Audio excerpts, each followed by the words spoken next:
Imaginez que dans les profondeurs d'une bibliothèque oubliée, vous découvrez un vieux manuscrit. Son cuir est usé, les pages sont jaunies, et sur la première feuille écrite à la main apparaît un avertissement.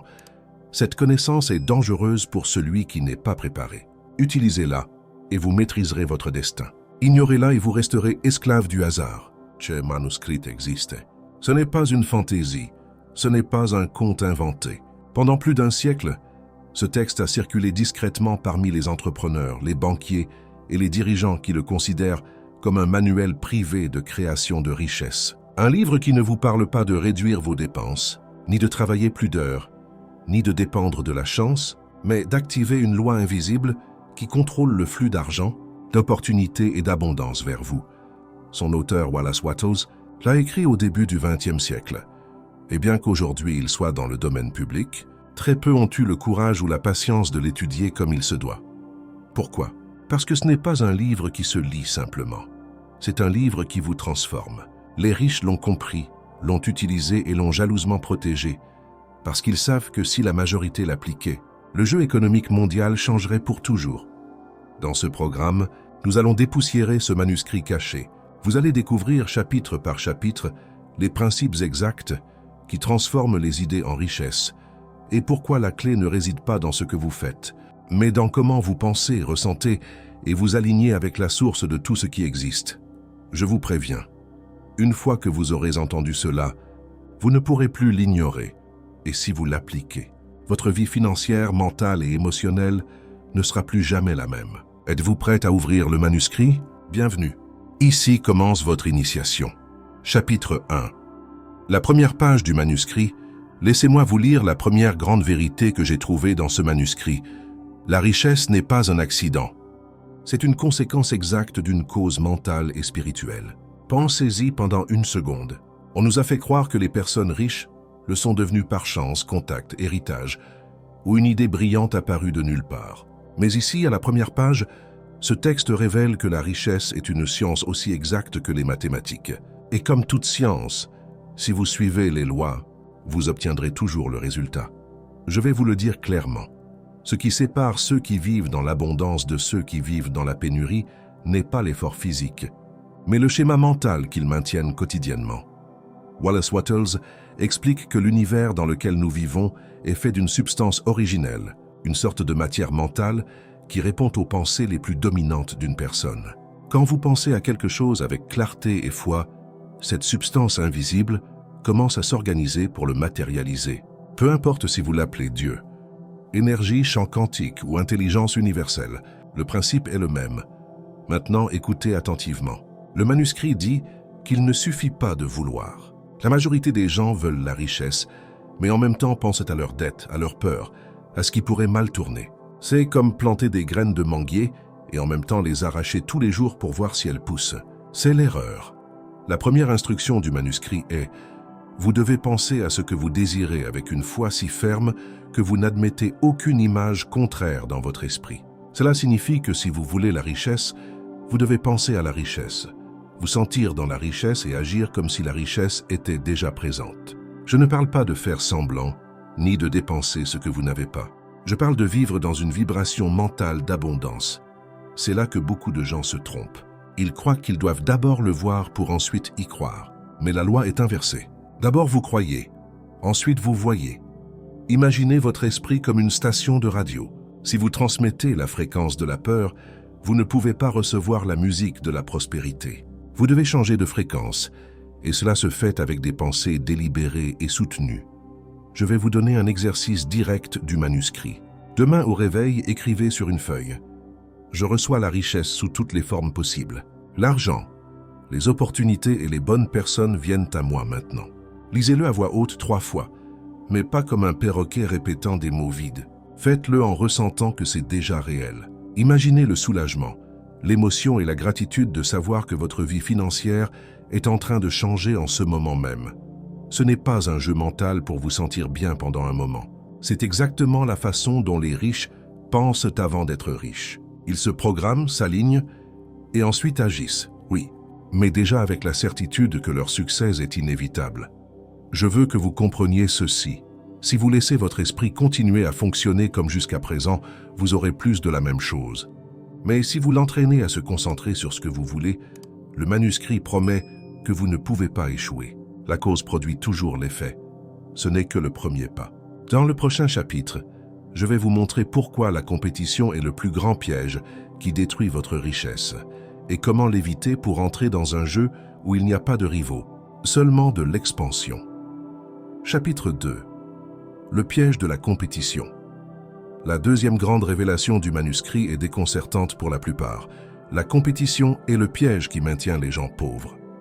Depuis notre enfance, on nous enseigne que pour gagner, il faut surpasser les autres, que la vie est une course et qu'il n'y a de place que pour quelques-uns sur le podium. Cette pensée semble logique, mais elle est complètement contraire à la vraie science de l'enrichissement. Le manuscrit l'explique avec une clarté brutale. Quand vous entrez en compétition, votre esprit accepte comme vérité que les ressources sont limitées. Vous croyez que pour que vous gagniez, un autre doit perdre. Et en installant cette croyance dans votre subconscient, vous commencez automatiquement à vivre dans un état de pénurie. Pensez à ce que cela signifie. Chaque fois que vous dites ou pensez « l'économie est difficile », il n'y a pas de travail pour tous, le marché est saturé. Vous renforcez l'idée que le gâteau est petit. Et si vous croyez que le gâteau est petit, votre subconscient se contentera d'une portion minimale, parce que c'est ce qu'il croit pouvoir avoir. Le manuscrit brise cette illusion en disant quelque chose de radical. Il n'y a pas de pénurie de richesse. Il y a un océan infini d'opportunités et de ressources, toujours en expansion. Ce principe change tout. La compétition appartient à un vieux monde, basé sur la lutte pour ce qui existe déjà. La création appartient à un monde nouveau, où vous pouvez toujours générer quelque chose qui n'était pas là auparavant. Et voici la différence clé. Les vrais riches ne rivalisent pas, ils créent. Quand vous rivalisez, vous réagissez. Quand vous créez, vous dirigez. Le manuscrit insiste sur le fait que l'univers répond plus rapidement à celui qui agit depuis la création qu'à celui qui agit depuis le manque. Parce que quand vous créez, vous êtes sur la même fréquence que la source de tout. Et cette fréquence est l'abondance. Maintenant, comment passer de la compétition à la création? Premièrement, changez votre dialogue intérieur. Au lieu de dire « il y a trop de gens qui font la même chose que moi », ça dit « je vais créer quelque chose que seul moi peux apporter ». Et cela ouvrira un chemin qui n'existait pas auparavant. Deuxièmement, concentrez-vous sur l'apport d'une valeur authentique. Quand votre objectif principal n'est pas de prendre la place d'un autre, mais d'ajouter quelque chose qui améliore la vie des gens, vous entrez automatiquement dans le flux créatif. Et le flux créatif est magnétique, il attire les opportunités, les personnes et l'argent. Le manuscrit propose un exercice puissant pour rompre avec la mentalité de compétition. Pendant une semaine, chaque fois que vous voyez quelqu'un réussir dans votre domaine ou secteur, au lieu de ressentir de l'envie ou de la peur, bénissez son succès mentalement et dites « sa prospérité prouve que la mienne est également possible ». Ce n'est pas du sentimentalisme, c'est de la reprogrammation mentale. Cela vous entraîne à voir l'abondance comme quelque chose qui s'étend, pas comme quelque chose qui s'épuise. L'auteur du manuscrit savait que ce changement de mentalité n'est pas immédiat. C'est pourquoi il prévient « vous serez tenté de revenir à la compétition parce que c'est le système dans lequel vous avez été éduqué. Résistez. Le créateur gagne toujours à long terme. Souvenez-vous, la compétition est la réaction de celui qui croit qu'il n'y en a pas assez. La création est la réponse de celui qui sait que l'univers est inépuisable. Si vous restez piégé dans la compétition, vous dépenserez votre énergie à lutter pour des miettes. Si vous passez à la création, vous découvrirez que vous pouvez cuisiner votre propre gâteau et le faire aussi grand que vous le voulez. La leçon est claire. Ne mesurez pas votre succès par comparaison avec les autres. Mesurez-le par votre capacité à apporter au monde quelque chose qui n'existait pas auparavant, quelque chose que vous seul pouvez apporter. C'est le vrai pouvoir du Créateur, et ce pouvoir est réservé à celui qui vit dans la fréquence de l'abondance. Dans le prochain chapitre, nous allons entrer dans l'un des secrets les plus impressionnants du manuscrit, parce que la gratitude n'est pas seulement une belle émotion, mais la clé qui débloque le flux constant de richesse dans votre vie. Chapitre 3. La gratitude, la clé maîtresse de l'abondance. Dans le manuscrit, il y a un chapitre marqué à l'encre rouge, avec des soulignements dans les marges. Le titre est bref mais percutant. La gratitude est la clé maîtresse. L'auteur explique que pour activer le flux de richesse, L'esprit doit entrer dans une syntonie spécifique, comme un instrument qui accorde ses cordes pour jouer en parfaite harmonie. Cette fréquence est celle de la gratitude.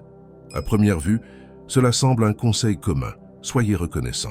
Mais le manuscrit ne parle pas de gratitude superficielle, celle que nous disons de façon automatique, par politesse. Il parle d'une gratitude vivante, vibrante, capable de changer la composition chimique de votre cerveau et d'altérer la façon dont l'univers vous répond. La raison est simple, quand vous ressentez de la gratitude, votre esprit reconnaît que vous êtes déjà en train de recevoir. Et quand votre subconscient croit qu'il reçoit déjà, il cesse d'agir depuis le manque et commence à opérer depuis l'abondance. Pensez-y. Si vous dites et ressentez constamment « je n'ai pas », votre vibration est celle du vide et l'univers continuera à vous donner plus de vide. Mais si vous reconnaissez et remerciez sincèrement pour ce que vous avez déjà, votre vibration s'aligne avec le flux de recevoir plus. Le manuscrit propose un exercice qui semble presque trop simple pour être si puissant. Chaque matin, avant de vous lever, répétez mentalement 10 choses pour lesquelles vous êtes reconnaissant. Peu importe si elles sont grandes ou petites, elles peuvent aller de « Je suis reconnaissant pour le toit au-dessus de ma tête ». Je suis reconnaissant parce que je sais qu'aujourd'hui, des opportunités s'ouvriront pour moi. Voici l'astuce. Il ne suffit pas d'y penser, vous devez le ressentir.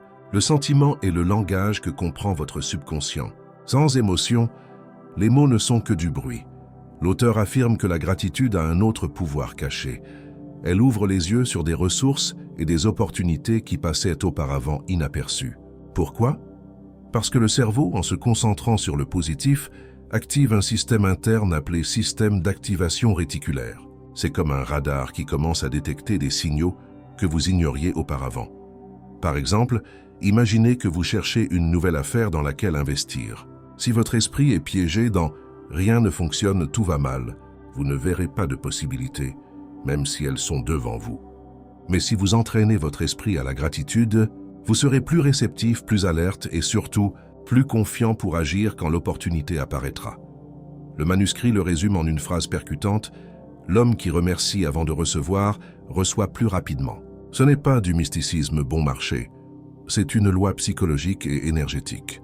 Remercier avant que quelque chose ne se produise, c'est déclarer que vous le considérez déjà comme vôtre, et cette certitude mobilise des forces invisibles pour le rendre réel. L'auteur prévient cependant que la gratitude doit être maintenue même dans les moments difficiles. C'est le vrai défi. Il est facile de remercier quand tout va bien, mais le créateur de richesse se distingue parce qu'il maintient la vibration de gratitude, même au milieu de la tempête, ayant confiance que la situation est temporaire et que quelque chose de meilleur est en route. Un dernier point que le manuscrit clarifie: la gratitude n'est pas de la passivité. Ce n'est pas s'asseoir et attendre que les choses tombent du ciel. C'est un état mental qui vous place dans la position parfaite pour agir avec clarté et détermination. Donc, si vous voulez ouvrir les vannes de l'abondance, commencez par ici. Faites de la gratitude une pratique quotidienne. Écrivez-la, ressentez-la, exprimez-la. Peu importe si la journée commence avec des problèmes, c'est vous qui décidez sur quelle fréquence vous allez opérer. Chapitre 4. La visualisation créative. Le plan invisible de votre richesse dans les pages suivantes du manuscrit. Après avoir parlé de la gratitude, l'auteur introduit un concept qu'il appelle le plan invisible. Il dit que toute richesse, avant d'exister dans le monde physique, doit d'abord exister dans l'esprit de celui qui la crée. Il l'explique avec une analogie simple mais puissante. Aucun architecte ne construit un manoir sans avoir d'abord un plan détaillé. Il en va de même pour votre vie financière. Si vous n'avez pas un plan mental clair, ce que vous obtiendrez sera une construction improvisée, instable et la plupart du temps insatisfaisante. Ce plan invisible se forme à travers la visualisation créative. Il ne s'agit pas simplement d'imaginer vaguement quelque chose de beau ou un avenir meilleur. Le manuscrit précise que c'est un processus structuré, presque scientifique, qui implique 3 éléments clés: clarté, émotion et répétition. 1. Clarté. Vous devez savoir exactement ce que vous désirez. Il ne suffit pas de dire « je veux plus d'argent » ou « je veux être riche ». Combien d'argent? Dans combien de temps? Pourquoi l'utiliserez-vous? L'esprit répond à des images nettes, pas à des concepts nébuleux. 2. Émotion. Le simple acte d'imaginer ne suffit pas. Vous devez ressentir ce que vous ressentiriez si vous l'aviez déjà. Cette émotion est ce qui grave l'image dans le subconscient et la rend magnétique pour attirer les circonstances qui la matérialiseront. 3. Répétition. Une seule visualisation ne fera pas grand-chose. Le manuscrit souligne la constance. Visualisez tous les jours, de préférence le matin et avant de dormir, pour imprégner l'esprit du bon plan. L'auteur raconte une histoire dans le manuscrit d'un commerçant qui a appliqué cette méthode. Pendant des semaines, il s'est imaginé signant un contrat qui multiplierait par 10 ses revenus annuels. Il voyait la table, le stylo, le sourire de son client. Il ressentait la satisfaction dans sa poitrine, la sécurité dans sa respiration. Et un jour, de façon inattendue, cette opportunité est arrivée. Pas de la personne qu'il imaginait, mais avec tous les éléments qu'il avait visualisés. Le manuscrit explique que le comment n'est pas votre responsabilité. Votre travail est de définir ce que vous voulez et de maintenir cette image vivante. Le comment sera géré par une intelligence supérieure qui opère au-delà de votre contrôle. C'est là que beaucoup de gens échouent. Ils veulent contrôler chaque étape et en ne voyant pas de résultats immédiats, ils abandonnent la visualisation. L'auteur prévient que cet abandon coupe le flux comme si un agriculteur plantait des graines et les déterrait une semaine plus tard pour voir si elles poussent déjà. Un point fascinant qu'il mentionne est que la visualisation créative n'attire pas seulement des opportunités, elle vous transforme aussi. Quand vous répétez une image dans votre esprit, votre subconscient commence à modeler votre comportement pour l'aligner avec cette vision. Sans vous en rendre compte, vous commencez à prendre des décisions qui vous rapprochent de ce que vous désirez. Le manuscrit souligne également que cette pratique doit être accompagnée d'actions inspirées. Visualiser sans agir, c'est comme tracer un plan et ne jamais commencer la construction. Les opportunités arriveront, mais vous devrez être prêt à les saisir. L'auteur est catégorique. Si vous visualisez la richesse et agissez comme une personne pauvre, votre esprit se confondra et le processus ralentira. C'est pourquoi chaque visualisation doit être suivie de comportements cohérents avec l'image que vous créez. Pour conclure, le manuscrit propose un exercice pratique. Chaque soir avant de dormir, repassez mentalement une scène dans laquelle vous profitez de la vie que vous désirez. Incluez des détails sensoriels, couleurs, sons, textures. Ressentez la joie comme si c'était présent. Faites-le pendant 30 jours sans interruption et observez comment votre perception et vos résultats commencent à changer. Chapitre 5. Gratitude et visualisation, la formule. Cachée de multiplication de la richesse, dans cette section du manuscrit, l'auteur révèle ce qu'il considère comme l'accélérateur le plus puissant du processus de création de richesse. Unir la visualisation avec la gratitude. Il l'appelle la formule de multiplication et la décrit comme la clé qui ouvre la porte du flux constant d'opportunités.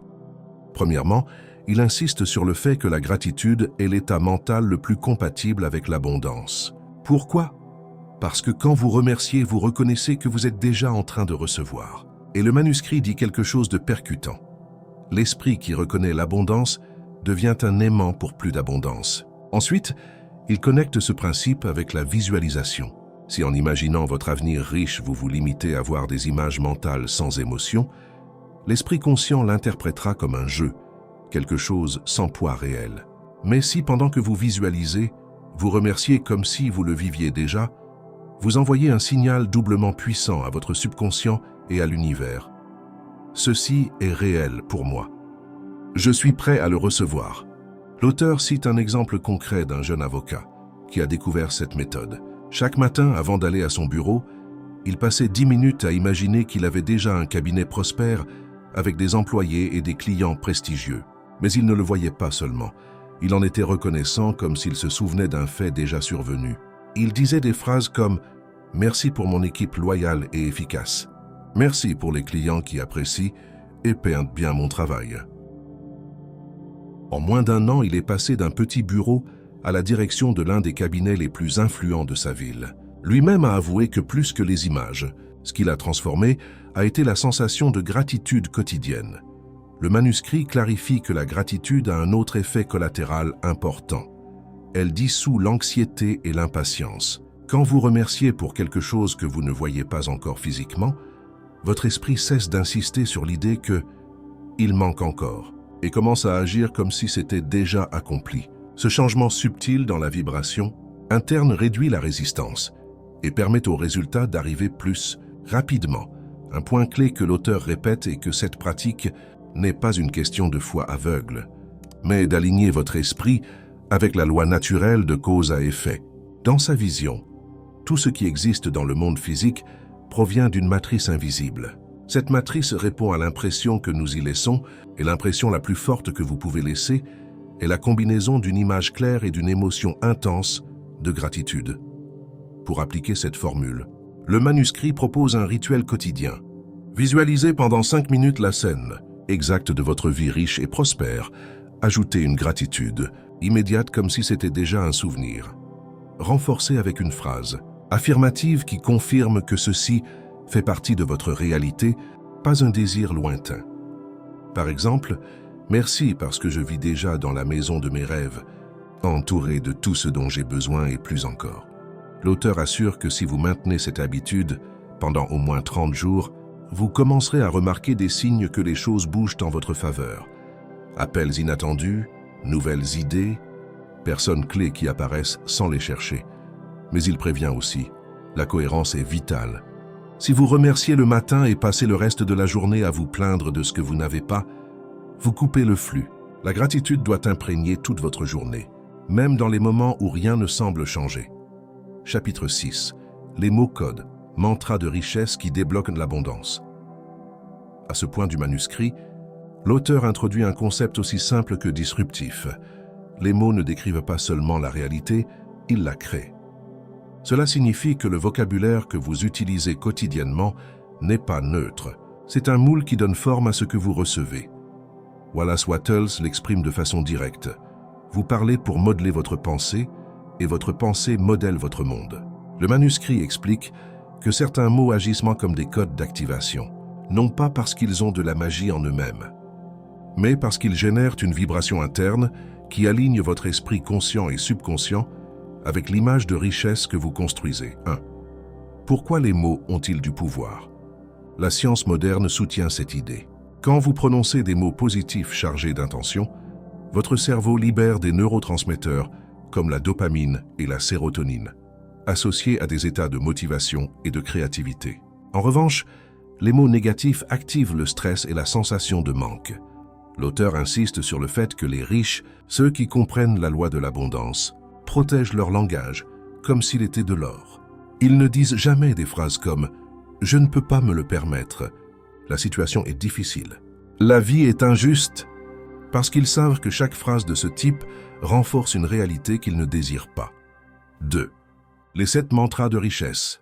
Le manuscrit présente 7 phrases puissantes que vous devez répéter quotidiennement, à voix haute ou mentalement, mais toujours avec intention et gratitude. Ce ne sont pas de simples souhaits, ce sont des déclarations qui affirment que la richesse est déjà en route. Tout l'argent dont j'ai besoin coule vers moi de façon constante et croissante. Je vis dans un univers abondant et je reçois toujours plus que ce que je donne. Mon esprit crée la richesse avec facilité et rapidité. Je suis entouré d'opportunités et je les reconnais instantanément. Je mérite de prospérer et j'apprécie recevoir l'abondance qui me correspond. Chaque jour, je me rapproche de ma vision d'une vie riche et pleine. Merci parce que je suis déjà la personne riche que j'ai toujours rêvé d'être. 3. Comment les utiliser pour activer la loi de l'abondance? L'auteur recommande de répéter ces mantras 3 fois par jour. Matin, juste après le réveil, pour programmer votre esprit avant que la journée ne vous emporte. Midi, pour maintenir la vibration haute et éviter de tomber dans les plaintes ou les pensées de pénurie. Soir, avant de dormir, pour que le subconscient travaille dessus pendant que vous vous reposez. La clé n'est pas seulement de les répéter, mais de les ressentir comme vrais. Même si votre situation actuelle est très différente, votre travail est de maintenir la conviction interne qu'ils sont déjà en train de se produire. 4. Exemple réel de transformation. Le manuscrit raconte l'histoire d'une femme qui, après avoir perdu son emploi, a décidé d'appliquer cette méthode. Pendant 60 jours, elle a répété les mantras chaque matin et chaque soir, imaginant que son compte bancaire croissait et qu'elle travaillait dans quelque chose qu'elle aimait. Au jour 45, elle a reçu une offre inattendue pour un travail à distance, mieux payé et avec plus de liberté d'horaire que le précédent. Elle-même a admis qu'avant cet exercice, Elle aurait écarté cette opportunité par peur de ne pas être qualifiée. Mais les mantras l'avaient maintenue concentrée sur l'idée de mérite et d'ouverture. 5. Avertissement important L. Auteur prévient que si, pendant que vous répétez les mantras, vous nourrissez des pensées contradictoires comme « c'est un mensonge » ou « ça ne m'arrive pas à moi », vous neutralisez les faits. C'est pourquoi il insiste pour unir visualisation plus gratitude, plus paroles affirmatives, comme une seule pratique. Chapitre 7. Blindage mental. Comment protéger votre richesse intérieure de la contamination. Externe, le manuscrit est clair et presque urgent sur ce point. La richesse commence dans l'esprit. Si votre esprit se contamine, votre richesse s'évanouit avant de se matérialiser. Wattles explique qu'il ne suffit pas d'apprendre les principes et de répéter les mantras. Vous devez également les défendre contre les forces externes qui peuvent saboter votre avancement. C'est comme planter une graine d'or. Si vous ne la protégez pas, les mauvaises herbes de la négativité l'étoufferont avant qu'elle ne pousse. L'ennemi invisible, l'opinion des autres. Le texte décrit l'opinion d'autrui comme l'une des sources les plus corrosives pour l'esprit en construction. Quand quelqu'un vous dit « c'est impossible », l'argent ne pousse pas sur les arbres. Mieux vaut ne pas rêver trop haut. Il ne vous transmet pas seulement ses croyances limitantes, mais tente, souvent sans le vouloir, de reprogrammer votre subconscient avec sa vision de pénurie. Le manuscrit insiste sur le fait que vous devez filtrer cette information, non pas parce que vous devez vivre isolé, mais parce que votre nouvelle programmation mentale est dans une phase délicate et est très vulnérable. 2. Le blindage émotionnel blinder. L'esprit commence par blinder les émotions. Si vous réagissez avec colère, frustration ou tristesse face aux commentaires négatifs, votre vibration baisse et avec elle votre capacité d'attirer. La recommandation est claire. Écoutez sans absorber. Répondez avec neutralité. Réaffirmez. Mentalement vos mantras immédiatement. Après toute interaction négative, exemple, si quelqu'un vous dit « l'économie est catastrophique », vous pensez intérieurement « mon économie personnelle croît indépendamment de l'économie générale ». 3. Contrôlez le régime mental tout comme vous prenez soin de ce que vous mangez pour avoir un corps sain, vous devez prendre soin de ce que vous consommez mentalement pour maintenir un esprit riche. Le manuscrit propose un exercice radical de 7 jours. Ne pas regarder les nouvelles, éviter les réseaux sociaux toxiques, ne pas participer à des conversations de plainte, consommer uniquement des livres, audio et vidéos alignés avec la mentalité d'abondance. Pendant ces 7 jours, vous remarquerez quelque chose de curieux. Votre énergie s'élève, votre créativité augmente et les mantras commencent à sembler plus réels. 4. Le cercle d'influence Napoleon Hill et Wattles sont d'accord sur quelque chose. Votre environnement modèle votre destin.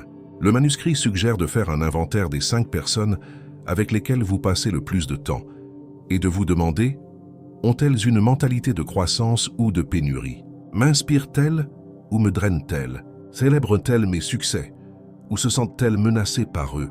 La recommandation n'est pas toujours de couper radicalement, bien que parfois ce soit nécessaire, mais de limiter l'exposition aux personnes et conversations qui contredisent la vision de richesse que vous construisez.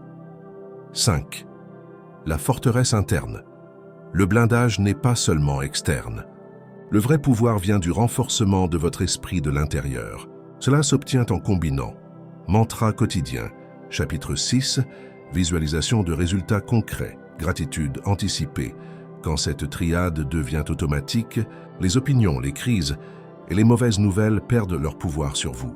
L'auteur explique qu'à ce point, la richesse commence à se déplacer vers vous avec une force qui ne peut plus être arrêtée parce que votre vibration est devenue stable et résistante. 6. Un exercice pour sceller votre blindage pendant 21 jours. Chaque fois que vous entendez ou lisez quelque chose de négatif sur l'argent, répétez mentalement « Cela peut être vrai pour d'autres, mais pas pour moi ». Cette simple habitude maintient intacte votre programmation et vous rappelle que votre réalité financière est indépendante du chaos externe. Chapitre 8. Action alignée, le moteur. Cacher de la richesse. Le manuscrit caché est catégorique. Il ne suffit pas de penser, visualiser et affirmer. La pensée crée la vision, mais l'action la rend chère. Dans ce chapitre, Wattles nous révèle un principe qui différencie ceux qui ne font que rêver de ceux qui matérialisent. L'action alignée.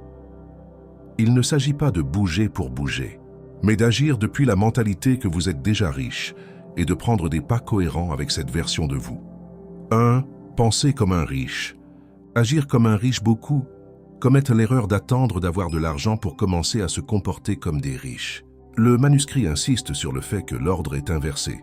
Vous pensez comme un riche, vous agissez comme un riche, la réalité s'aligne avec cette identité. Cela ne signifie pas dépenser de façon imprudente ou prétendre à des luxes que vous ne pouvez soutenir. Cela signifie agir depuis la confiance, la clarté et l'engagement qu'aurait votre moi riche dans chaque décision. Exemple, si votre moi riche valoriserait son temps et ne s'empêtrerait pas dans des travaux ou clients toxiques, vous commencez à appliquer ce filtre dès maintenant. 2. Le pont invisible. Le manuscrit décrit l'action alignée comme un pont invisible entre votre état actuel et votre état désiré. Chaque action cohérente que vous prenez ajoute une planche à ce pont.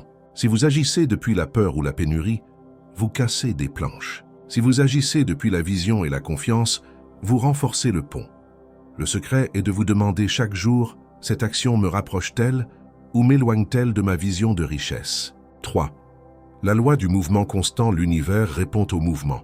Quand vous êtes en action, vous envoyez un signal clair que vous êtes prêt à recevoir. Wattles souligne que l'inaction est une forme de résistance. Trop penser, attendre le moment parfait ou chercher des garanties avant d'agir sont des manières de reporter votre richesse.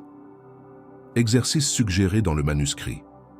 Chaque matin, écrivez une action qui, bien que petite, soit alignée avec votre vision de richesse. Faites-la ce même jour sans excuse. 4. Agir sans attachement aux résultats immédiats, voici la clé que peu comprennent.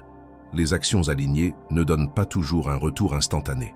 Parfois, elles plantent des graines qui germent des mois ou même des années plus tard. Si vous jugez chaque action uniquement par le résultat immédiat, vous vous découragez et freinez votre avancement. Le manuscrit dit « L'agriculteur ne déterre pas la graine chaque jour pour voir si elle a poussé. Il fait confiance à la loi de la nature. » Masson. 5. Le carburant émotionnel de l'action alignée, ne se base pas sur l'obligation, mais sur l'inspiration. C'est pourquoi, avant d'agir, le manuscrit recommande d'élever votre état émotionnel.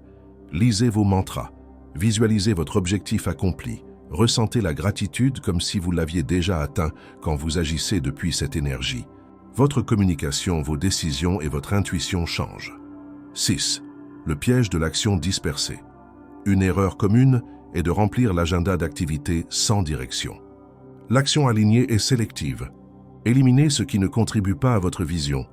Concentrez-vous sur ce qui l'accélère. Ce principe convertit votre journée en un champ fertile où chaque action compte et s'additionne, au lieu de vous épuiser sans direction. Chapitre 9. Le champ magnétique de la richesse. Le manuscrit caché est très clair sur ce point. Vous n'attirez pas ce que vous voulez, vous attirez ce que vous êtes. Ce principe est la base de ce que Wattles décrit comme le champ magnétique personnel. Un état mental, émotionnel et énergétique qui fait que les opportunités, personnes et ressources arrivent à vous de façon naturelle, presque inévitable. En d'autres mots, vous ne poursuivez pas, vous attirez. 1. La fréquence de l'abondance. Chaque personne irradie une vibration basée sur ses pensées et émotions dominantes. Si vos pensées sont chargées de peur, plainte ou pénurie, c'est le signal que vous envoyez, et l'univers vous répond dans la même syntonie. Le manuscrit insiste sur le fait que la richesse répond à la confiance, la certitude et la gratitude. Il ne suffit pas de feindre ces états. Il faut les cultiver jusqu'à ce qu'ils deviennent votre nouvelle normalité. Exercice. Dédiez 3 minutes chaque matin à ressentir de la gratitude pour votre richesse future comme si elle était déjà réelle. Observez comment votre posture, votre respiration et votre expression changent. Ce changement est votre nouvelle fréquence. 2. Devenez un aimant, pas un chasseur. Le chasseur est toujours en quête, s'efforçant, épuisant son énergie. L'aimant existe simplement, et par sa nature attire ce dont il a besoin. Quand vous agissez depuis le manque, vous envoyez un signal de « j'ai besoin, je n'ai pas ». Quand vous agissez depuis la plénitude, le signal est « je suis déjà ». J'ai déjà et il y en a plus en route. Le manuscrit le résume ainsi. Celui qui poursuit depuis la pénurie effraie, celui qui devient abondance attire. 3. Prendre soin de l'environnement magnétique. Votre champ magnétique ne se forme pas seulement par ce que vous pensez. mais par les personnes, lieux et habitudes qui vous entourent. Si votre environnement est plein de plaintes, nouvelles négatives ou personnes qui discréditent vos objectifs, votre champ s'affaiblit.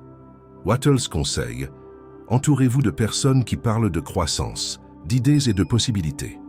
Limitez votre exposition au contenu qui alimente le doute ou la peur, ce n'est pas de l'isolement. C'est de l'hygiène mentale. 4. Le magnétisme et l'action invisible. Le manuscrit dit que quand votre champ magnétique est aligné, les pièces commencent à bouger sans que vous le voyiez. Quelqu'un mentionne votre nom dans la bonne réunion. Une offre inattendue apparaît. Une ressource se libère juste quand vous en avez besoin. Ce n'est pas une coïncidence. C'est une réponse à la fréquence que vous avez émise de façon constante. 5. Renforcement quotidien du magnétisme. Pour maintenir le champ actif, le manuscrit propose une routine en 3 étapes. Affirmation d'identité. Je suis un aimant pour les opportunités et l'argent coule vers moi avec facilité. Visualisation brève. Voir clairement une opportunité arriver à vous. Action cohérente. Faire au moins un pas en direction de votre objectif. Sans la 3e étape, le magnétisme perd de la force. 6. Patience et foi dans le processus.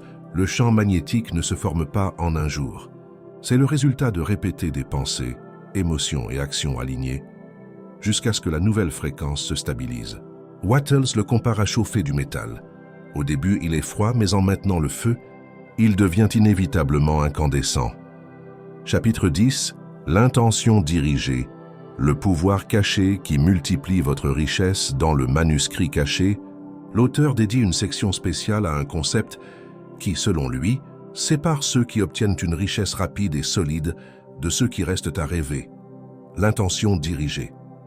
Il ne s'agit pas simplement de désirer quelque chose ni de le visualiser vaguement, mais de concentrer votre énergie mentale comme un rayon laser sur un objectif spécifique et de le maintenir suffisamment longtemps pour que la réalité se plie en votre faveur. 1. Désir versus intention. Wattles fait une distinction cruciale. Le désir est une étincelle émotionnelle qui peut s'éteindre en quelques minutes. L'intention dirigée est un ordre mental clair, soutenu et appuyé par une action cohérente. Le problème est que la majorité vit de désirs intermittents. Aujourd'hui, ils veulent une entreprise, demain une maison, après-demain une voiture. Cette dispersion tue le magnétisme. L'intention dirigée, en revanche, choisit un objectif, le grave dans l'esprit, et ne permet à rien de le diluer. 2. Comment créer une intention dirigée puissante? Le manuscrit propose 3 étapes pour former cette force. Étape 1. Clarté absolue. Vous devez décrire votre objectif avec une telle précision que même quelqu'un qui ne vous connaît pas puisse le comprendre. Il ne suffit pas de dire « je veux être riche ». Il faut dire « mon patrimoine net est de 500 000 € en actifs liquides et libres de dettes avant le 31 décembre 2027 ». Étape 2. Charge émotionnelle. L'intention ne vit pas seulement dans l'esprit, elle doit se ressentir dans le corps. Wattles suggère d'imaginer comment sera votre journée quand vous aurez déjà atteint cet objectif.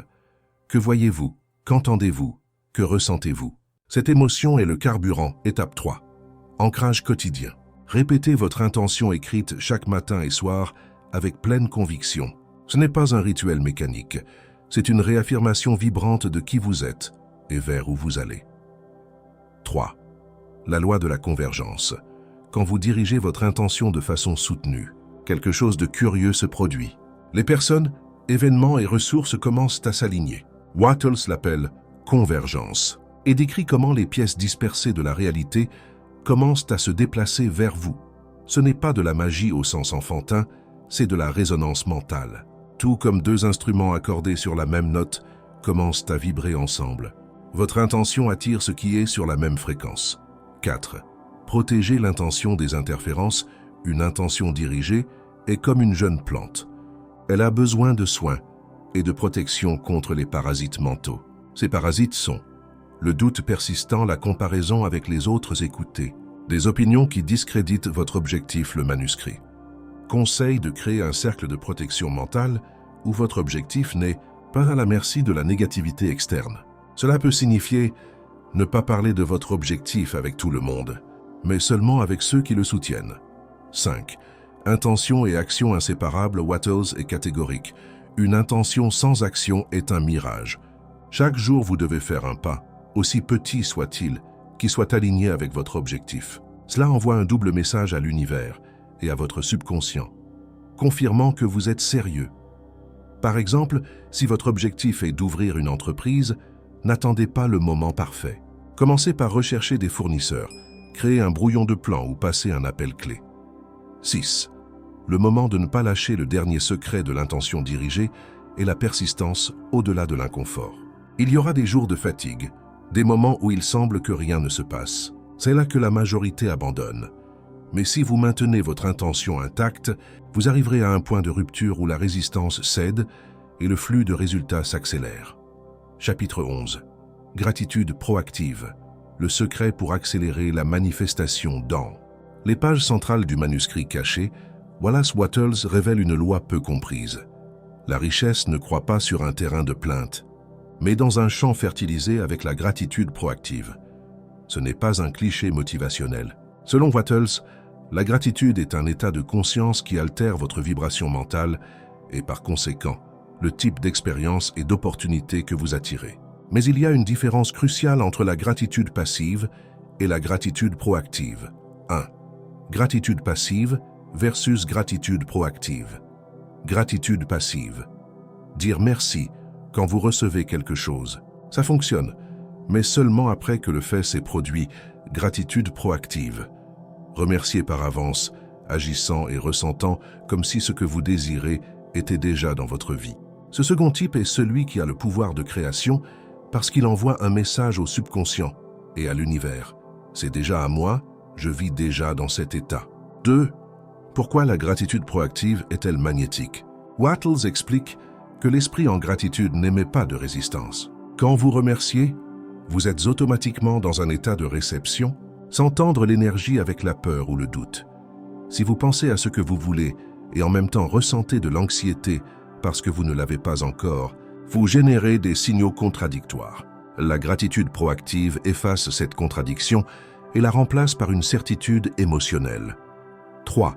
Le rituel matinal du manuscrit dans. Le manuscrit caché est décrite une habitude que les anciens pratiquants de cette philosophie suivaient chaque matin, écrire 3 choses que vous avez déjà et pour lesquelles vous êtes sincèrement reconnaissant. Cela établit la base émotionnelle. Écrire 3 choses que vous voulez, mais exprimer au temps présent comme si elles étaient déjà réelles. Exemple. Je suis profondément reconnaissant pour mon entreprise prospère qui génère 10 000 € par mois de revenus nets. Lire à voix haute la liste complète, en ressentant chaque mot comme une vérité présente. Il ne s'agit pas d'attendre que cela se produise, mais de déplacer votre point de vue vers l'endroit où c'est déjà arrivé. 4. Le lien entre gratitude et opportunités. Wattles affirme que la gratitude proactive ne change pas seulement votre état interne, mais aiguise votre perception pour détecter des opportunités qui passaient auparavant inaperçues. Quand vous vivez dans la plainte, votre esprit filtre l'information pour justifier cette plainte. Mais quand vous vivez dans la gratitude, votre esprit cherche des confirmations que vous êtes béni, et cela inclut ouvrir les yeux sur des affaires, personnes et chemins que d'autres ne voient pas. 5. Prendre soin de la pureté de la gratitude.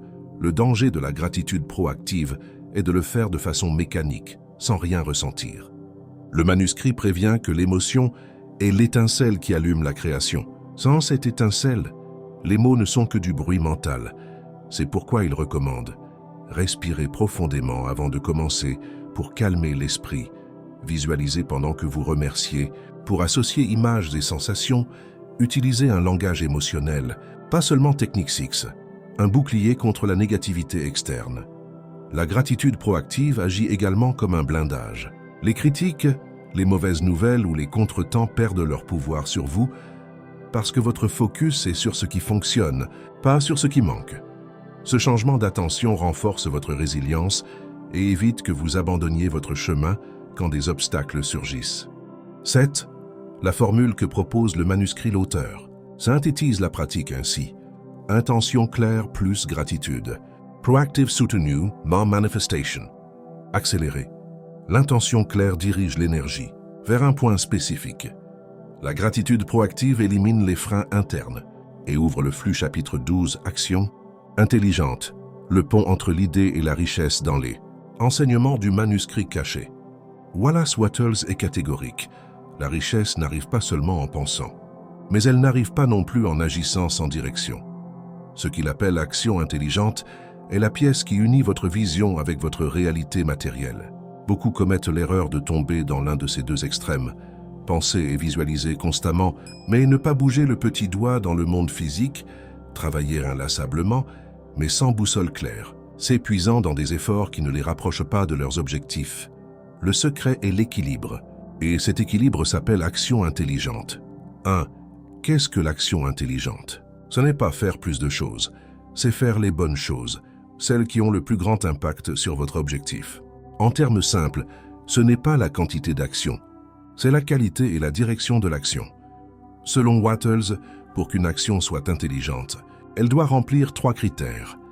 Être alignée avec la vision que vous avez de votre vie-être inspirée par un état de gratitude et de certitude produire une avancée réelle vers votre objectif. Même si elle est petite 2, la connexion avec la loi de croissance. Le manuscrit dit que chaque action intelligente est comme planter une graine dans un terrain fertile. Si vous plantez les bonnes graines dans le bon terrain et que vous en prenez soin, la récolte est inévitable. Les gens qui échouent à atteindre la richesse, normalement, plantent des graines de basse qualité. Actions peu stratégiques, plantent dans le mauvais terrain. Marché ou contexte sans, potentiel l'abandonne. Avant qu'elle ne germe, manque de consistance. 3. Comment identifier les actions intelligentes? Le manuscrit propose une méthode simple mais puissante, le test de la vision. Avant d'agir, demandez-vous, cette action me rapproche-t-elle ou m'éloigne-t-elle de ma vision? Est-ce une réaction impulsive ou une décision consciente? Si je la répète chaque jour pendant 1 an, quel impact aurait-elle sur ma vie? Si la réponse est positive et cohérente avec votre objectif, c'est une action intelligente. Sinon, c'est du bruit ou une distraction. 4. L'erreur de l'action aléatoire. Wattles prévient contre ce qu'il appelle la fièvre de l'activité, le besoin compulsif de faire quelque chose tout le temps pour sentir que vous avancez. En réalité, le mouvement n'est pas toujours du progrès. Les riches qui connaissent ce principe sont sélectifs avec leur énergie. Ils font moins, mais ce qu'ils font a un effet multiplicateur. 5. Intégrer la gratitude dans l'action. Ici, le manuscrit se connecte avec ce qui a été appris dans le chapitre précédent. L'action la plus puissante est celle qui naît d'un état de gratitude proactive. Quand vous agissez depuis la pénurie, votre énergie transmet urgence et peur, ce qui souvent effraie les opportunités. Quand vous agissez depuis la gratitude, vous projetez confiance et ouverture, ce qui attire collaboration, clients et ressources. 6. Le cycle complet de création. Le manuscrit décrit ce processus comme un cycle. Visualisez avec clarté ce que vous désirez ressentir. La gratitude proactive comme si vous l'aviez déjà identifiée. L'action intelligente la plus alignée avec votre vision, l'exécuter avec engagement, total évaluer et ajuster en vous basant sur les résultats répétés. Ce cycle est comme faire tourner une roue qui chaque fois génère plus d'inertie en votre faveur. 7. La métaphore de l'architecte. Wattles compare l'action intelligente avec le travail d'un architecte. L'architecte ne déplace pas des briques toute la journée sans plan. D'abord, il conçoit, puis décide où et quand placer chaque pièce. C'est ainsi que votre vision se convertit en richesse, non pas avec un travail au hasard, mais avec un plan vivant qui s'exécute pas à pas. Chapitre 13. La persistance consciente. Le carburant de la richesse dans le manuscrit caché. L'auteur est clair. La persistance n'est pas simplement continuer à essayer sans arrêt, mais maintenir un cap ferme et conscient, même lorsque les conditions extérieures semblent aller à l'encontre. Il ne s'agit pas d'un effort aveugle, mais d'une constance stratégique. 1.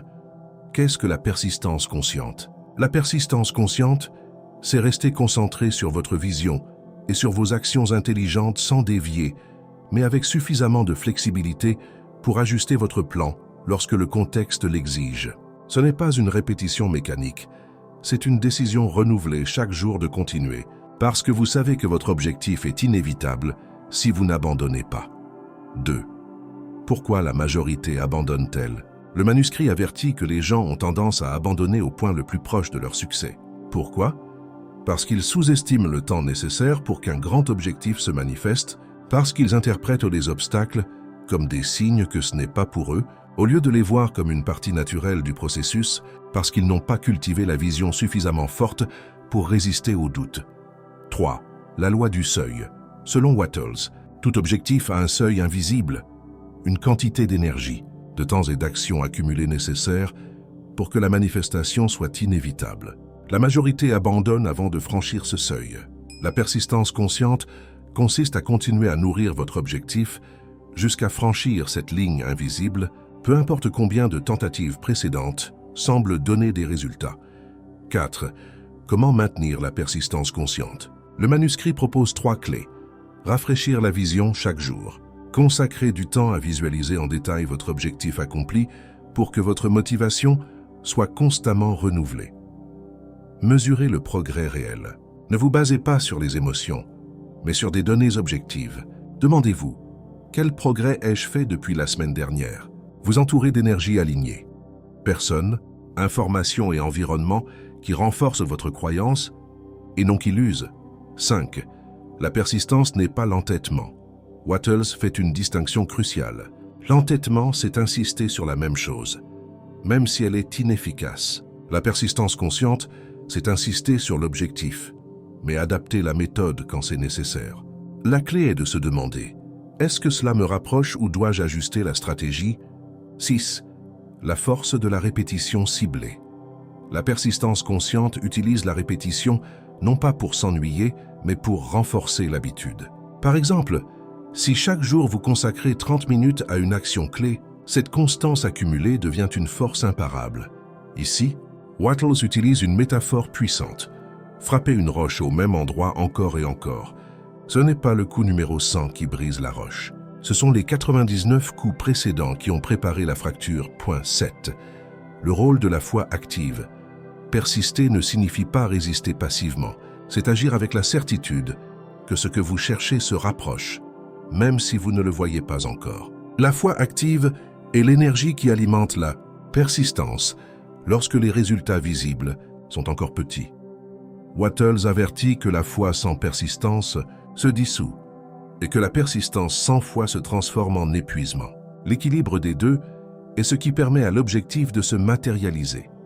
Chaque soir, avant de dormir, répondez à 3 questions. Qu'ai-je fait aujourd'hui pour me rapprocher de mon objectif? Que puis-je faire demain pour avancer d'un pas de plus? Quels ajustements sont nécessaires pour améliorer le cap? Ce rituel maintient votre esprit et vos actions alignées, même les jours difficiles. La persistance consciente est le pont qui traverse n'importe quel désert de doute ou de délai. Le manuscrit insiste. La richesse ne se construit pas en un seul acte, mais dans la somme de nombreux jours où vous décidez de ne pas abandonner. Chapitre 14. Le temps. Le trésor le plus sous-estimé du manuscrit, dans le manuscrit caché. Wallace Wattles affirme « Le temps est la véritable monnaie de la richesse. L'argent peut être perdu et regagné, mais le temps que vous gaspillez ne revient jamais. La différence entre ceux qui construisent des fortunes et ceux qui restent dans la pénurie ne réside souvent ni dans le talent, ni même dans les opportunités, mais dans la façon dont ils gèrent les heures de leur journée. 1. Le temps comme matière première. Imaginez que chaque matin vous vous réveillez avec un compte bancaire qui vous dépose 24 heures. Vous ne pouvez pas économiser des minutes pour demain. Vous ne pouvez pas en demander plus au milieu de la journée. Vous pouvez seulement les dépenser. Et la qualité de votre vie est déterminée par la façon dont vous investissez ces 400 secondes quotidiennes. Wattles souligne que chaque action que vous entreprenez est un investissement ou une dépense. Un investissement est toute activité qui vous rapproche de votre objectif. Une dépense est toute activité qui consomme seulement de l'énergie sans retour réel. 2. Le piège du « je n'ai pas le temps ». Le manuscrit révèle une vérité inconfortable. Le « je n'ai pas le temps » n'existe pas. Il n'existe que des priorités mal assignées. Quand quelqu'un dit qu'il n'a pas le temps pour un projet, il dit en réalité « ce n'est pas aussi important pour moi que les autres choses que je fais chaque jour ». La clé n'est pas de trouver plus de temps, mais de remplacer les activités de faible valeur par des actions à fort impact. 3.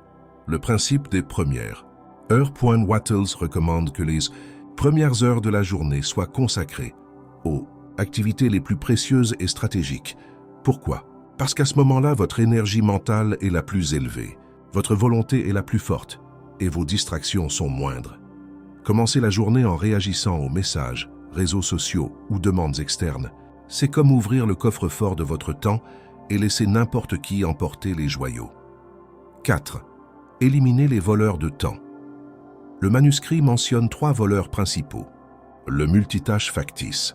Sauter entre les tâches crée de la fatigue et réduit l'efficacité. La procrastination déguisée. Reporter l'important tout en semblant occupé à des tâches mineures. Les interruptions sans filtre, appels, messages et réunions qui n'apportent pas de valeur directe à votre objectif. L'antidote est simple mais puissant. Planifiez vos heures de concentration et protégez-les comme vous protégeriez un investissement millionnaire. 5. Le temps est la loi de cause à effet. Dans la philosophie de Wattles, chaque heure investie dans votre vision produit une graine de résultat. Vous ne verrez peut-être pas de fruits immédiatement, mais le temps investi avec intention n'est jamais vain. Le problème est que la majorité consacre ses meilleures heures à des tâches urgentes mais non pertinentes, laissant l'important pour quand il y aura du temps. Et ce moment n'arrive jamais. 6. La valeur de la répétition quotidienne. Le manuscrit enseigne que la répétition quotidienne, même en petite dose, a plus de pouvoir qu'un grand effort occasionnel. 30 minutes par jour consacrées à une compétence clé pendant un an équivalent à plus de 180 heures de pratique ciblée, et c'est suffisant pour transformer complètement votre niveau de compétence dans n'importe quel domaine. Pendant une semaine, tenez un registre de chaque activité que vous réalisez et du temps que vous y consacrez. À la fin, marquez en vert les actions qui vous rapprochent de votre objectif, en rouge celles qui n'apportent pas de valeur réelle. La révélation sera frappante. Vous découvrirez que de nombreuses heures s'en vont dans des actions qui ne contribuent pas à votre richesse et que vous pourriez les réaffecter sans rien sacrifier d'important. Le temps est la seule ressource qui, une fois dépensée, ne peut être reconstituée. Le manuscrit nous rappelle que chaque heure perdue est une opportunité de richesse qui se dissout pour toujours. Chapitre 15. L'énergie, le carburant caché de la richesse. Dans le manuscrit caché de la richesse, Wallace Wattles explique que le temps seul ne suffit pas. Vous pouvez avoir des heures bien organisées, un plan clair et même la meilleure stratégie. Mais si vous n'avez pas d'énergie, ces heures se transforment en minutes mortes. L'énergie personnelle est le multiplicateur invisible qui convertit vos actions en résultats puissants. 1. La vérité que peu admettent, T. Wattles le disait sans détour. Un esprit brillant dans un corps épuisé est comme un moteur de luxe sans essence. Peu importe à quel point vous êtes habile, si votre énergie est drainée, votre créativité, votre discipline et votre capacité d'exécution s'effondrent. C'est pourquoi le manuscrit considère que la gestion de l'énergie est égale ou même plus importante que la gestion du temps. 2. 3. Type d'énergie que vous devez soigner. Le texte divise l'énergie en 3 niveaux.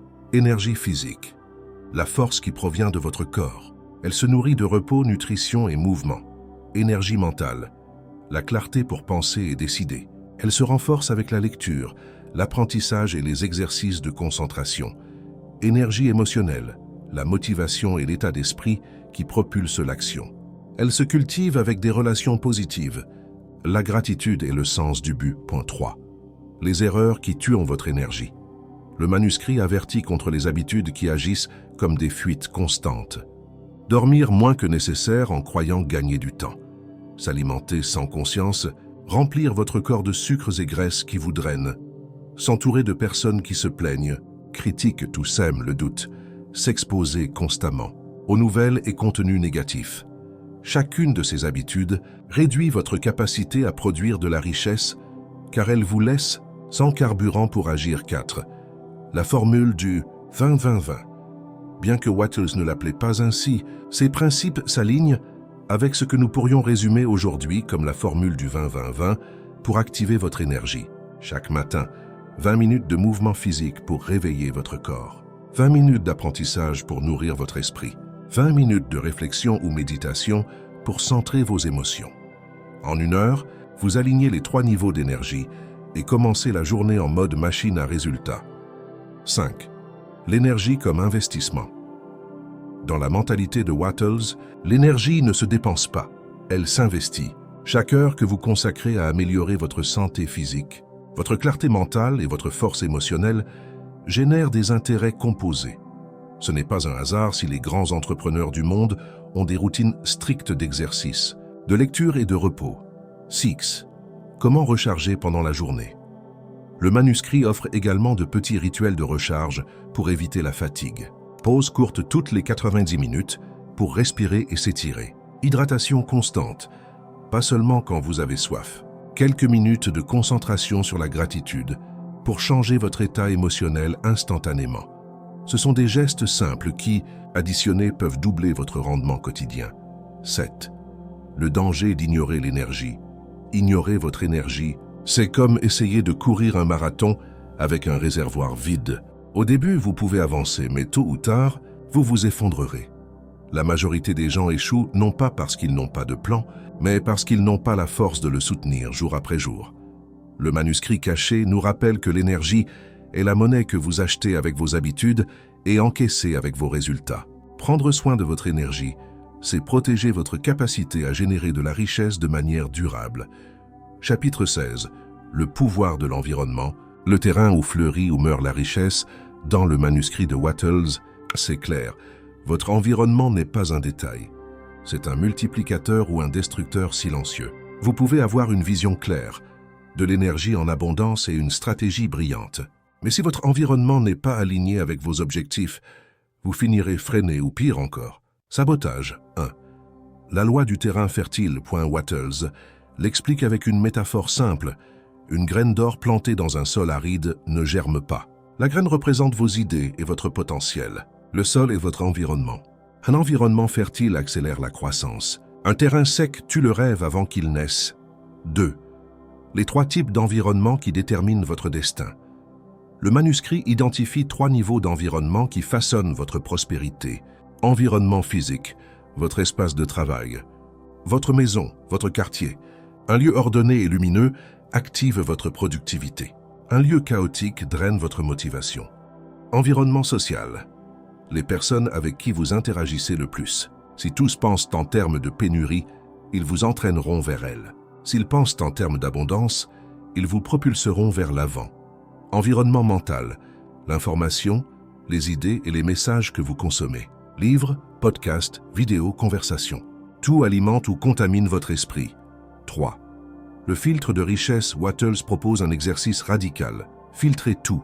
Demandez-vous face à chaque personne, objet ou information, est-ce que cela me rapproche ou m'éloigne de ma vision de richesse?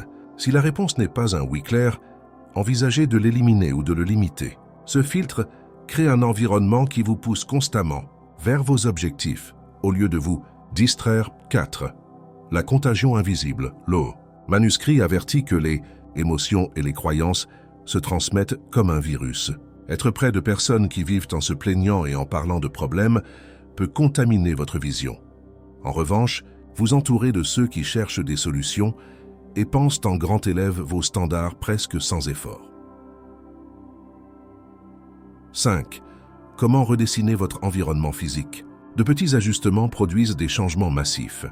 Rangez votre espace de travail et éliminez ce que vous n'utilisez pas. Placez des phrases, images ou symboles qui représentent vos objectifs. Créez une zone libre de distraction, où il n'y a que des éléments qui stimulent votre concentration. 6. Sélectionnez votre cercle social. Wattles conseille d'appliquer la même loi qu'utilisent les investisseurs. Diversifiez et montez de niveau. Réduisez le temps avec les personnes qui soustraient de l'énergie. Augmentez le contact avec ceux qui ont déjà accompli ce que vous recherchez.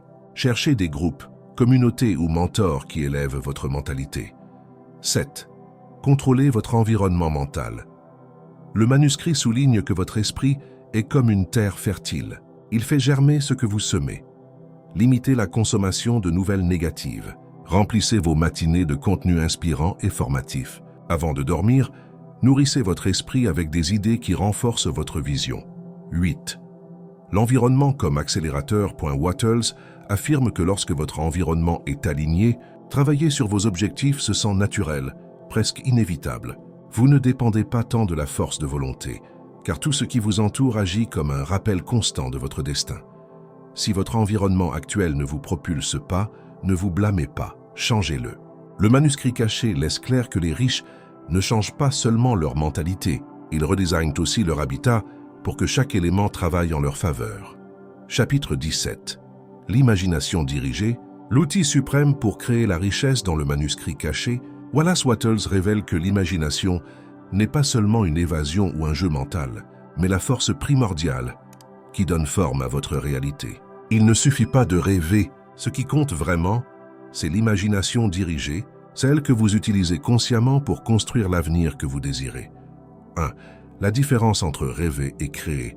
Beaucoup de gens confondent l'imagination avec une évasion ou une distraction. Le manuscrit souligne que rêver, c'est laisser l'esprit vagabonder sans direction, sans but clair. Créer avec l'imagination, c'est concentrer l'esprit sur des images précises et détaillées de ce que vous voulez manifester. Ce dernier type d'imagination est celui qui alimente l'intention dirigée et met en marche la loi de l'attraction dans votre vie. 2. Comment utiliser l'imagination dirigée? Wattles décrit un processus en 3 étapes. Visualisation claire et vivante. Imaginez avec tous vos sens comment est votre vie avec la richesse que vous désirez. Que voyez-vous? Qu'entendez-vous? Que ressentez-vous? Quels arômes y a-t-il autour de vous? Répétition constante. Consacrez du temps chaque jour pour vous immerger dans cette image comme si c'était déjà votre réalité présente. Émotion et conviction. Sans émotion, l'image reste plate. Ajoutez de l'enthousiasme, de la gratitude et de la certitude pour donner vie à la vision. 3. Le rôle du détail. Le manuscrit souligne que plus vous ajoutez de détails, plus le scénario devient réel dans votre esprit et plus il a de pouvoir pour modeler la réalité. Au lieu de penser « je veux être riche », pensez au type de maison où vous vivez, aux activités quotidiennes que vous faites avec la liberté financière, aux personnes avec qui vous partagez, à la sensation de sécurité et de paix que vous ressentez. 4. L'ancre émotionnelle. L'imagination dirigée doit être ancrée dans des émotions positives. Wattles explique que l'esprit subconscient répond mieux aux images chargées de bonheur, de fierté et de satisfaction. Quand vous visualisez, vous devez sentir que vous avez déjà ce que vous désirez et vivre l'émotion comme si c'était aujourd'hui. Ce n'est pas se tromper, c'est reprogrammer votre esprit pour attirer ce que mérite votre énergie. 5. Le pouvoir du script mental. Pour maintenir la direction, le manuscrit suggère de créer un script mental ou un récit de votre vie idéale. Chaque jour, vous répétez mentalement ce script pour qu'il devienne une sorte de programme qui guide vos décisions et actions. Ce script doit être positif et l'axé sur les solutions et ancré dans la foi absolue que vous atteindrez votre richesse. 6. Surmonter les doutes avec l'imagination. Wattles sait que les doutes sont les plus grands ennemis de la création. C'est pourquoi il propose d'utiliser l'imagination dirigée comme un bouclier.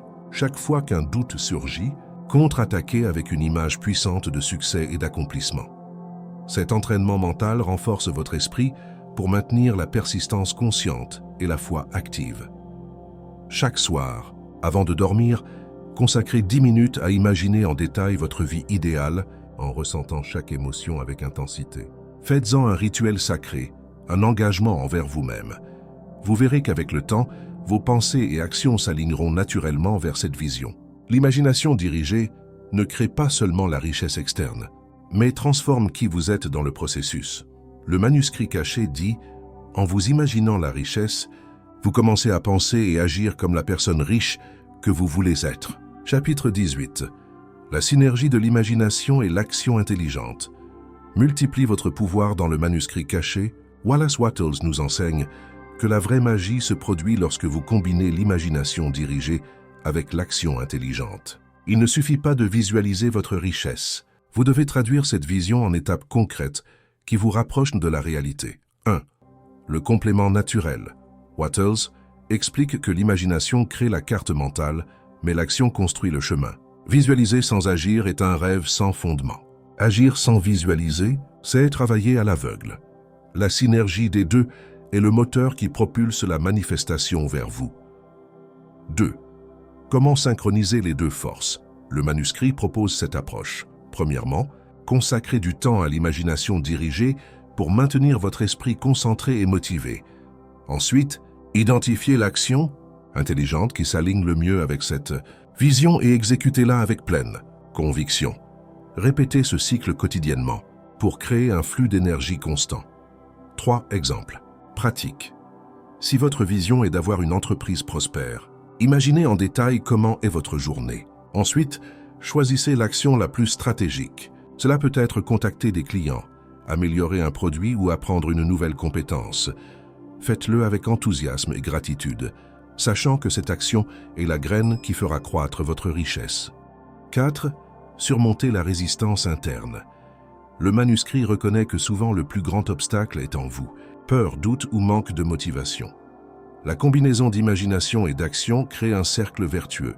La vision vous pousse à agir. L'action confirme que votre vision est possible. Ce cycle renforce votre confiance et réduit la résistance. 5. Le rythme du progrès. N'attendez pas que la richesse arrive du jour au lendemain. Chaque action intelligente construit une brique. Chaque visualisation ajoute un plan. La manifestation est graduelle. Et le manuscrit souligne que la constance et la patience sont essentielles si ajustées sans perdre le cap. Il est normal que vous deviez modifier votre stratégie en cours de route. Le manuscrit conseille de réviser périodiquement vos résultats et de faire des ajustements dans vos actions, mais sans perdre la clarté de la vision originale. Répéter ce cycle quotidiennement n'est pas une routine ennuyeuse, mais un entraînement pour votre esprit et votre corps. Avec le temps, cela devient automatique et votre succès commence à sembler inévitable. Chaque matin, visualisez votre objectif avec émotion. Choisissez une action concrète, alignée à cette vision. Exécutez cette action avec engagement absolu. Chaque soir, évaluez ce qui a fonctionné et ce que vous pouvez améliorer. Remerciez pour les progrès, aussi petits soient-ils. Ce chapitre nous montre que la clé n'est ni magique ni chanceuse, mais une discipline consciente qui unit le mental et le physique dans une danse parfaite. Chapitre 19. La mentalité invincible, votre forteresse intérieure pour la richesse. Le manuscrit caché nous rappelle que l'esprit est le champ de bataille où se gagne ou se perd la guerre pour la richesse. Sans une mentalité invincible, toute stratégie, action ou vision peut s'effondrer face au premier vrai défi. 1. Qu'est-ce qu'une mentalité invincible? Ce n'est pas ne pas ressentir de peur ou de doute, mais être capable d'avancer malgré eux. C'est une combinaison de confiance inébranlable en votre capacité à créer de la richesse, résilience pour surmonter les obstacles, concentration absolue sur vos objectifs sans vous distraire avec des négativités. 2. Les ennemis internes. Le manuscrit souligne que les plus grands ennemis ne viennent pas de l'extérieur, mais de votre esprit, le doute paralysant, la peur de l'échec, la voix critique qui vous dit « tu ne peux pas ». Ces pensées sont comme des chaînes qui limitent votre portée. 3. Comment forger la mentalité invincible? Wattles propose un entraînement quotidien. Répétition d'affirmations positives qui renforcent votre valeur et votre pouvoir. Visualisation constante de vous-même, surmontant toute adversité. Méditation ou réflexion profonde pour calmer l'esprit et augmenter votre clarté. 4. L'échec comme enseignant. Le manuscrit enseigne que les échecs sont des maîtres déguisés. Chaque erreur contient une leçon précieuse qui renforce votre mentalité si vous décidez d'apprendre, pas d'abandonner. 5. L'importance de l'environnement mental. Votre mentalité se nourrit ou s'affaiblit selon l'environnement mental que vous cultivez. Entourez-vous d'idées, de livres, de personnes et de messages qui élèvent votre pensée, pas qui la coulent. 6. La persévérance comme reflet de votre mentalité. Une mentalité invincible se traduit par des actions persistantes, même si les résultats tardent. Chaque petit pas est un triomphe qui alimente votre confiance pour continuer.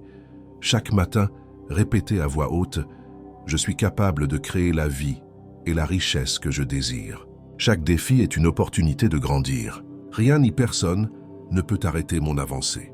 Transformez-le en un rituel sacré qui vous prépare pour la journée. Une mentalité invincible n'attire pas seulement la richesse mais la maintient. C'est le bouclier qui vous protège des doutes et le moteur qui propulse votre succès. Chapitre 20. Équilibre intégral. Esprit, corps et âme en harmonie pour la richesse. Dans le manuscrit caché, Wallace Wattles nous rappelle que la vraie richesse n'est pas seulement l'argent, mais un état complet de bien-être. Pour soutenir la création constante de richesse, il est essentiel de maintenir en équilibre l'esprit, le corps et l'âme. 1. La base du bien-être. L'auteur expose que l'esprit sans santé corporelle s'use rapidement. Le corps sans esprit manque de but, et l'esprit sans esprit ni corps reste sans ancrage dans la réalité. L'équilibre intégral est la base d'une vie pleine et productive, où la richesse coule naturellement. 2. L'esprit, clarté et concentration. L'esprit doit être entraîné et nourri avec des pensées positives, des connaissances et de la concentration. Le manuscrit recommande la lecture quotidienne, la méditation et des exercices de visualisation pour renforcer la clarté mentale. 3. Le corps, le moteur de l'action. Un corps sain est un moteur qui soutient vos efforts quotidiens. Bien dormir, s'alimenter avec qualité et faire de l'exercice régulièrement sont des habitudes indispensables pour maintenir l'énergie et la résistance. 4. L'esprit. La connexion profonde. L'esprit est le moteur interne qui impulse votre passion et sens du but. Se connecter avec vos valeurs les plus profondes, pratiquer la gratitude et chercher des moments de silence pour l'introspection nourrit cette dimension. 5. L'impact du déséquilibre. Quand l'un de ces piliers échoue, tout le système en souffre. L'esprit se trouble, le corps se fatigue, l'âme s'éteint. Cela provoque que la richesse devient plus difficile à atteindre et à maintenir. 6. Le rituel de l'équilibre. Chaque jour, consacrez du temps aux 3 domaines. Lisez ou étudiez quelque chose de nouveau. Faites de l'exercice ou marchez en plein air. Pratiquez la gratitude ou la méditation. Cette habitude crée une synergie puissante qui maintient votre capacité d'action et de clarté mentale. L'auteur nous invite à comprendre que la vraie richesse n'est pas seulement accumuler des biens, mais créer un état d'abondance intégrale qui englobe tous les domaines de votre vie. Le manuscrit caché révèle que l'équilibre intégral est la clé qui ouvre la porte à la prospérité durable et profonde. Dans le prochain chapitre, nous verrons comment maintenir la motivation dans les moments difficiles pour ne jamais perdre le cap vers la richesse. Chapitre 21. La motivation inébranlable. Votre phare dans la tempête, le manuscrit caché, révèle que sur le chemin vers la richesse, les moments de difficulté sont inévitables. Mais la différence entre celui qui atteint ses objectifs et celui qui abandonne réside dans la motivation inébranlable, ce phare interne qui ne s'éteint jamais. 1. Qu'est-ce que la motivation inébranlable? Ce n'est pas une impulsion passagère, mais une force constante qui naît d'un engagement profond envers votre vision. C'est l'énergie qui vous lève quand le corps est fatigué et l'esprit doute. 2. Le pouvoir du pourquoi. L'auteur souligne que la vraie motivation provient d'un pourquoi puissant, la raison fondamentale qui donne du sens à vos efforts. Ce pourquoi doit être si significatif que même face à l'échec, vous maintenez votre cap. 3. Comment cultiver la motivation inébranlable? Le manuscrit propose 3 habitudes. Rappelez votre vision chaque jour avec émotion. Célébrez chaque petit progrès comme une victoire. Vous entourez de stimuli qui renforcent votre but. 4. Gérez les moments de doute.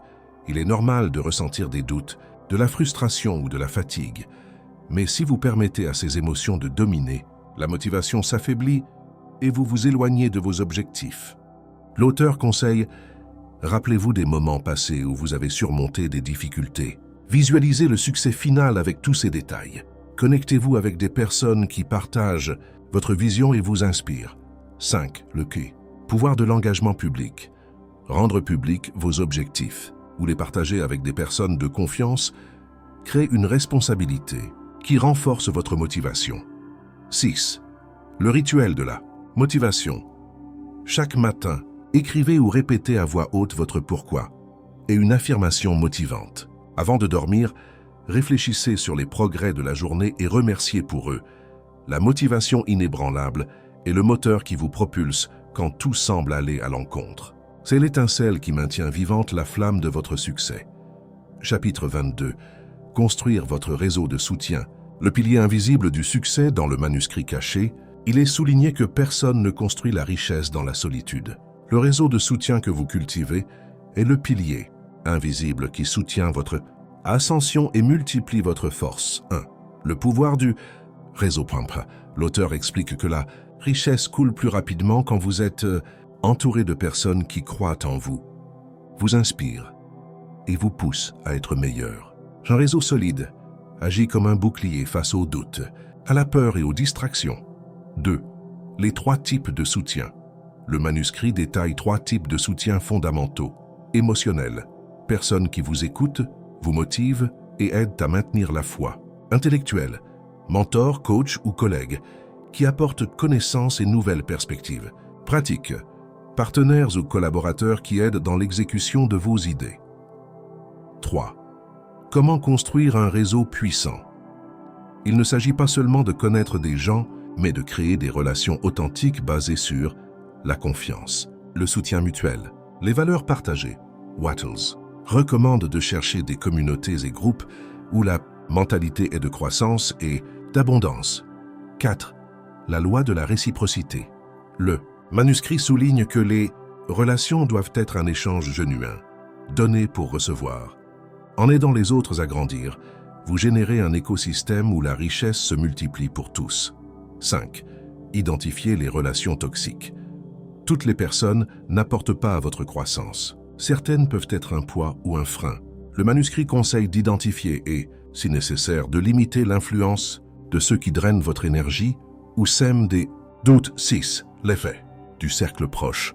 Les personnes avec qui vous partagez le plus de temps ont un impact profond sur votre mentalité et vos résultats.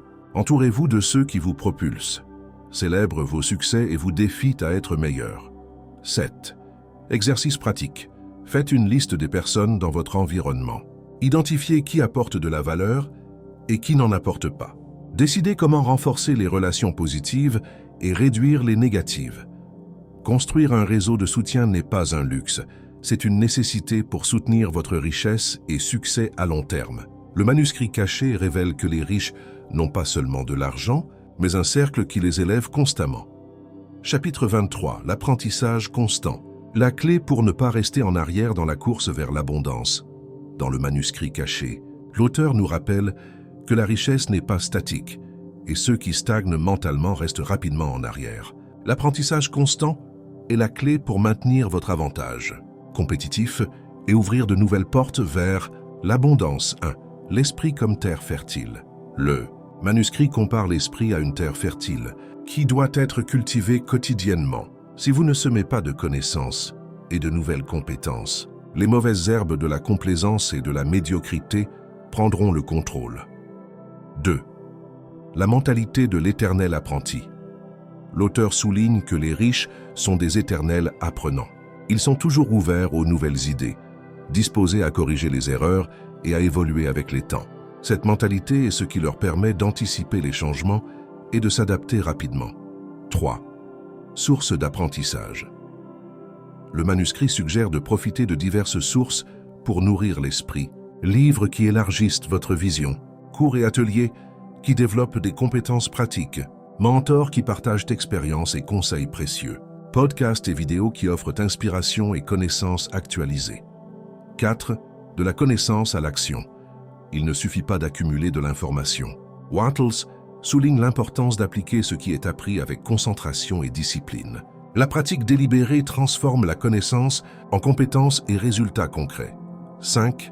L'investissement. Dans l'éducation, chaque heure consacrée à apprendre est une graine qui grandira sous forme de nouvelles opportunités et solutions. Le manuscrit souligne que cet investissement produit des rendements exponentiels à long terme. 6. Surmonter la peur de l'inconnu. Beaucoup de gens craignent de sortir de leur zone de confort. Wattles explique que l'apprentissage constant requiert du courage pour affronter l'incertitude et l'humilité, pour reconnaître ce que vous ne savez. Pas 7. Habitude quotidienne.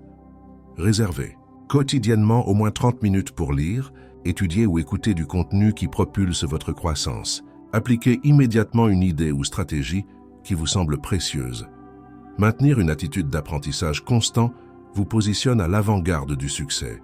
Le manuscrit caché révèle que cette discipline est un différenciateur crucial entre ceux qui atteignent la richesse durable et ceux qui ne font que la poursuivre. Chapitre 24. Gratitude quotidienne. La clé pour attirer la prospérité. Sans fin, le manuscrit caché révèle que la gratitude n'est pas seulement une attitude aimable, mais une force magnétique puissante qui attire plus de richesse et de bien-être. Pratiquez la gratitude quotidienne, transforme votre énergie et ouvre la porte à une abondance plus grande. 1. La loi de la gratitude. L'auteur explique que quand vous remerciez sincèrement, vous envoyez un signal à l'univers que vous valorisez ce que vous avez. Ce signal active une loi universelle. Plus vous remerciez, plus vous aurez de raisons de ressentir de la gratitude. 2. Le changement de perspective. La gratitude déplace l'attention du manque vers l'abondance. Au lieu de vous concentrer sur ce qui manque, vous commencez à remarquer les opportunités, ressources et personnes qui sont déjà dans votre vie pour vous soutenir. 3. L'impact émotionnel. Pratiquer la gratitude change votre état émotionnel et mental. Vous laissez derrière l'anxiété, la peur et la frustration et adoptez une attitude de confiance et d'espoir. 4. Gratitude et action. Le manuscrit souligne que la gratitude doit s'accompagner d'action. Remercier vous met sur la bonne fréquence. Mais vous devez agir avec décision pour manifester la prospérité que vous désirez. 5. Le rituel de gratitude. Chaque matin et soir, faites une liste mentale ou écrite d'au moins 5 choses pour lesquelles vous êtes reconnaissant. Ressentez l'émotion de chacune comme si elle faisait déjà partie permanente de votre réalité. 6. Gratitude dans l'adversité. L'auteur souligne que même dans les moments difficiles, trouver quelque chose pour quoi remercier renforce votre résilience et maintient ouverte la porte de l'abondance. 7. Le cycle de l'abondance. La gratitude génère plus de motifs pour remercier, créant un cycle positif qui alimente votre croissance et succès. Finalement, le manuscrit invite à faire de la gratitude non seulement une habitude, mais un style de vie qui imprègne chaque action et pensée. La gratitude quotidienne est l'aimant qui attire la richesse durable et profonde. Le manuscrit caché nous rappelle qu'en remerciant, vous vous alignez avec la fréquence de l'abondance et multipliez votre capacité à créer de la richesse. Chapitre 25. L'action décisive, le secret final pour convertir la connaissance en richesse. Réel, le manuscrit caché nous mène à la conclusion inévitable. Sans action décisive, toute connaissance et vision reste une idée sans vie. Cette dernière étape est celle qui transforme les rêves en résultats, tangibles et permanents. 1. Le gouffre entre savoir et faire. Wattles souligne que beaucoup connaissent les principes pour créer la richesse, mais peu les appliquent avec détermination. Le gouffre entre le savoir et le faire est l'endroit où se perd la majorité des opportunités. 2. La décision sans retour. L'action décisive naît d'une décision claire et engagée.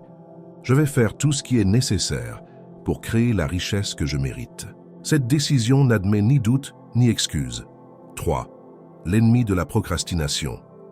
Le manuscrit révèle que la procrastination est le plus grand ennemi du succès. Chaque moment perdu est une opportunité qui se dissout. C'est pourquoi agir avec promptitude et conviction est vital. 4. Action intelligente et ciblée. Il ne s'agit pas de faire beaucoup pour faire, mais de faire ce qui est juste avec concentration et constance. Chaque pas doit être aligné avec votre vision et vos valeurs. 5. Le pouvoir de la répétition. L'action répétée et constante crée des habitudes puissantes qui soutiennent votre progrès. Wattles souligne que la persévérance est la clé pour traverser n'importe quel obstacle. 6. Prendre des risques calculés. La richesse n'arrive pas sans un certain degré de risque. Le manuscrit conseille d'évaluer, planifier et prendre des risques intelligents pour avancer. 7. Le défi immédiat. Aujourd'hui, choisissez une action concrète qui vous rapproche de votre objectif. Faites-la maintenant, sans la reporter. Célébrez cette étape comme un triomphe et préparez-vous pour la suivante. 8. La transformation par l'action. Finalement, Wattles nous rappelle que la connaissance ne devient pouvoir que lorsqu'elle est mise en pratique. Agir transforme votre vie et vous met sur le chemin réel vers l'abondance. 9. Le pont vers la richesse. C'est le secret final du manuscrit caché. L'action décisive est le pont entre la vision et la richesse tangible. Avec cette connaissance et discipline, vous avez entre vos mains la clé pour découvrir la richesse que les riches ne veulent pas que vous sachiez. Conclusion, votre voyage commence maintenant. Le manuscrit caché de Wallace Wattles vous a révélé les secrets que peu osent appliquer. Vous avez maintenant la carte complète, la persistance consciente, la gestion du temps et de l'énergie, le pouvoir de l'environnement, l'imagination dirigée, l'équilibre intégral, la motivation inébranlable, un réseau de soutien solide, l'apprentissage constant. la gratitude quotidienne et surtout l'action décisive. Chacun de ces principes est une pièce du puzzle de la richesse. Mais rappelez-vous, connaître ces secrets ne suffit pas. Vous devez les vivre, les appliquer, les intégrer dans votre quotidien, jusqu'à ce qu'ils deviennent une seconde nature. La richesse n'est pas un coup de chance. C'est le résultat inévitable d'une mentalité alignée, d'actions intelligentes et d'une foi inébranlable en votre capacité à créer l'abondance. Le manuscrit vous a montré le chemin. Maintenant, c'est à vous de le parcourir. Chaque jour est une nouvelle opportunité de construire la vie prospère que vous méritez. Ne laissez personne, pas même vos propres doutes, vous arrêter. Vous avez le pouvoir, vous avez la connaissance, vous avez la clé. Maintenant, ouvrez la porte et entrez dans votre destinée de richesse. Le monde attend de voir ce que vous allez créer. Votre transformation commence aujourd'hui. Agissez avec courage, persistez avec foi, et la richesse que vous désirez sera inévitablement vôtre.